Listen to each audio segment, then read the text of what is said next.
These get torqued down to 9 foot-pounds. I torqued those down to 9 as well. And that one in the back bolt gets torqued down to 9. This one gets torqued down to 9. That one gets torqued down to 18 foot-pounds. And then we got to bolt the drain in, which is supposed to be 66 foot-pounds.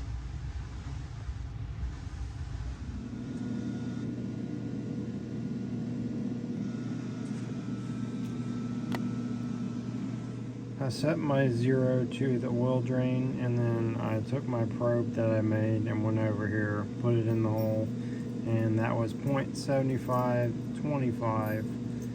And then based on this being 0 and moving over to negative 0.7525, in theory this hole should be positive 0.7525, but I actually got positive 7480, which means that I was off by 4.5 thousandths. So then I decided to take the 4.5 thousandths and divide it from the 2. So I added 2 thousandths here, took out 2 thousandths here, so that we would be at 0.7505 and 0.7505. This would be positive, that would be negative.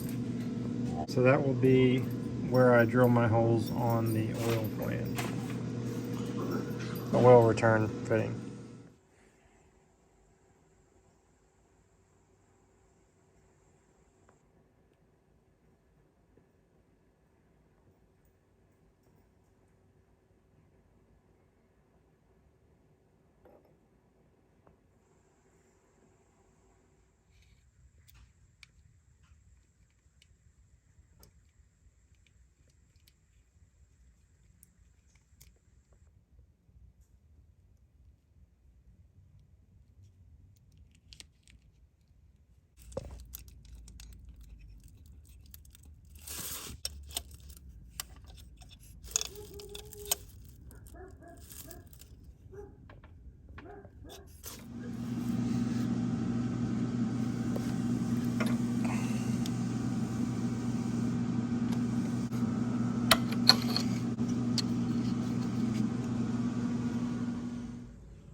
What are my problems?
I welded the nut on this V-band clamp to try and make it easier.